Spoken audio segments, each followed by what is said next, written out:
So, good morning everyone.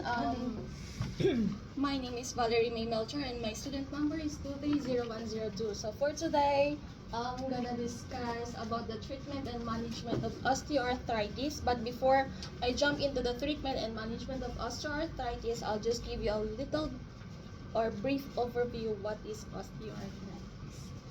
So, osteoarthritis is commonly known as wear and tear in the joints. So, it's not an inflammatory condition like rheumatoid arthritis. It occurs in the synovial joint and in combination with genetic factors, overuse, and injury. In New Zealand, osteoarthritis is the most common type of arthritis and affecting 10% of adults.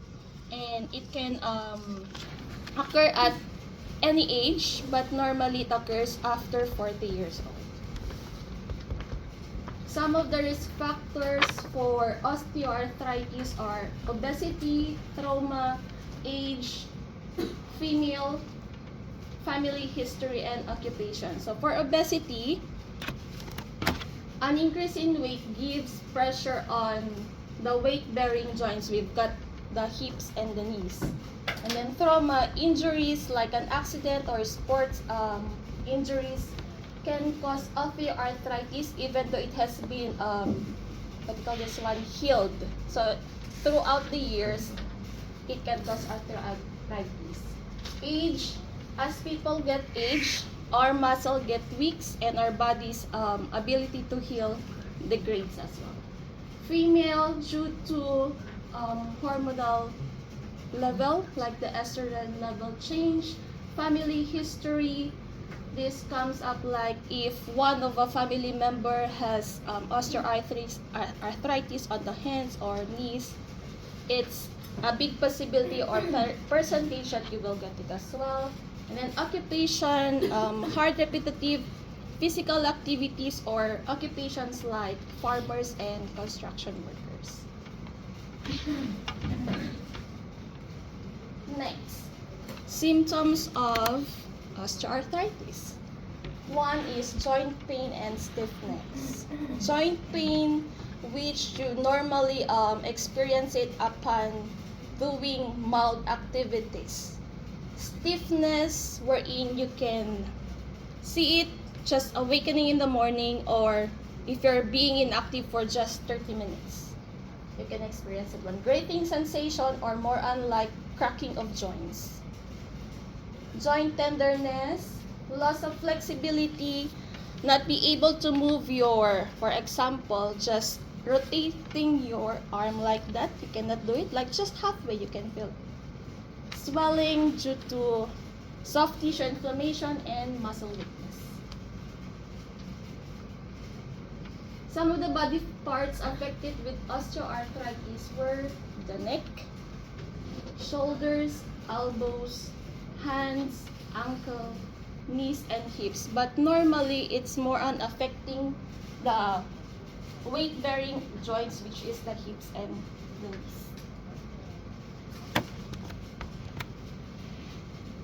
So this is a photo of a normal joint and an osteoarthritis joint. So, as you can see with the normal joint, there is this cartilage that is protecting the end of the bone. Then you've got your synovial fluid, which is responsible for two bones to be moving freely. And synovial fluid is produced by the synovial membrane. And in osteoarthritis, there is a thinning of the cartilage that is protecting the two bones. And the synovial membrane decreases as well. That causes a decrease in the production of synovial fluid as well. So once there is a degradation of the synovial membrane and decrease of the production of synovial fluid, so the bones will start breaking with each other. So that's where osteoarthritis comes. Treatment and management of osteoarthritis. So there are two ways we can manage osteoarthritis, can be pharmacological and non-pharmacological.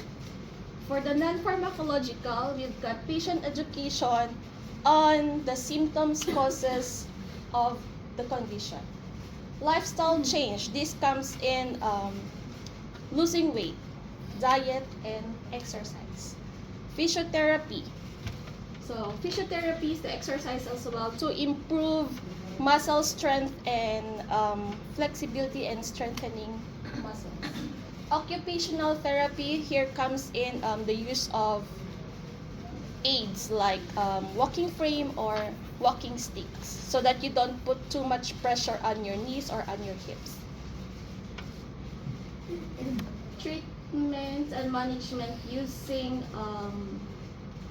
pharmacological ways. So we've got analgesics or analgesia. First line is oral paracetamol, which is a pain relief. We've got topical non-steroidal anti-inflammatory drugs. An example of this is we've got ibuprofen and diclofenac, which is more known as Voltaren gels. We've got topical capsaicin. In New Zealand, we've got Zostrix. And then we've got the second line non-steroidal anti-inflammatory drugs, which is ibuprofen, diclofenac, and naproxen. But for this, since we know that non-steroidal drugs can cause stomach upset, so it's okay to take proton pump inhibitors like omeprazole to alleviate this effect. And then opioids, but opioids are not, what do you call this one?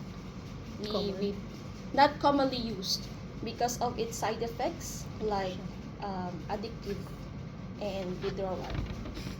And joint replacement, we use joint replacement or we consider doing joint replacement if it's really severely injured. The joint is severely injured, but as much as possible, we alleviate symptoms of osteoarthritis using just analgesia and non-steroidal inflammatory drugs. And in New Zealand, as far as I know, they were actually using as well one way, which is using steroid injections just for a pain relief and inflammation of the joints. But as like opioids, they don't usually, or the doctors don't normally refer it as a first line treatment.